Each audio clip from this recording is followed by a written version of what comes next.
থেকে 10 অবধি আমরা ওয়েমার্কশিটে পরীক্ষা করাই এবং এই ওয়েমার্কশিটে পরীক্ষা করা যদি কোনো ছাত্রছাত্রী আমাদের বিগত 4 বছর 5 বছর পরীক্ষা দেয় বা আগামী 4-5 বছর পরীক্ষা দেয়, তাহলে তার ওয়েমার্কশিটের একটা ধারণা হয়ে যাবে এবং সে যখন গিয়ে কোনো কম্পিটিটিভ পরীক্ষায় বসবে তার কোনো রকম কোনো প্রবলেমই হবে না সেই পরীক্ষার ওয়েমার্কশিট ফিল আপ করতে। আমার জানা 2014 সালে কি ওইরকম সময় যে টেট হয়েছিল সেখানে 40 লক্ষ পরীক্ষার্থী হয়েছিল এবং পেপারে বেরিয়েছিল তার মধ্যে 19 লক্ষ পরীক্ষার্থী ওয়েমার্কশিট ফিল আপ করতে পারেনি। এটা একদম পেপার পাবলিশ।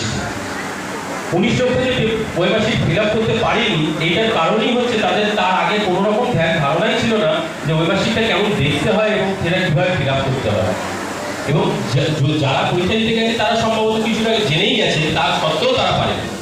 তার কারণ তাদের পূর্ববর্তী কোনো অভিজ্ঞতা ছিল না।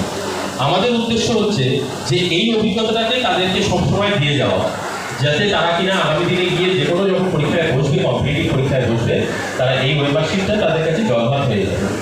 এই ওয়েমার্কশিটের ধারণা আমরা দিচ্ছি।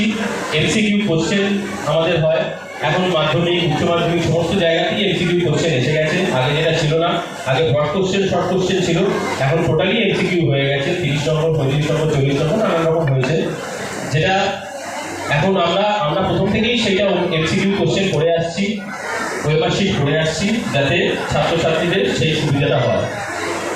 আমাদের পরীক্ষার আমরা এই যে পুরস্কার প্রদান অনুষ্ঠানটা করি, এটা আগে রাজ্যব্যাপী হতো, মানে কলকাতায় হতো। তা সেখানে করার জন্য জেলা থেকে এরকম ময়নাগুড়ি, জলপাইগুড়ি এরকম জেলা থেকে ছাত্রছাত্রীরা কলকাতায় সবাই যেতে পারতো না। বাবা মার সময়ের অসুবিধা, এতটা যাতায়াত, যাওয়া আবার ফেরা, সেই কারণে সবাই সেখানে এসে পুরস্কার দিতে পারতো না। সেখানে আমাদের হয়তো অনেক গুণীমানী জনরা আসছেন, প্রাক্তন রাজ্যপাল এসছেন, শ্যামল সেন থেকে আরম্ভ করে অনেক শিক্ষাবিদ, অনেক মহান লোকেরা এসছেন। ভবানী প্রসাদ মজুমদার যিনি গত হয়েছে বিগত কয়েকদিন আগে, এরকম অনেক গুণীমানী ব্যক্তিরা আসছেন আমাদের অনুষ্ঠানে, পুরস্কার প্রদান অনুষ্ঠানে।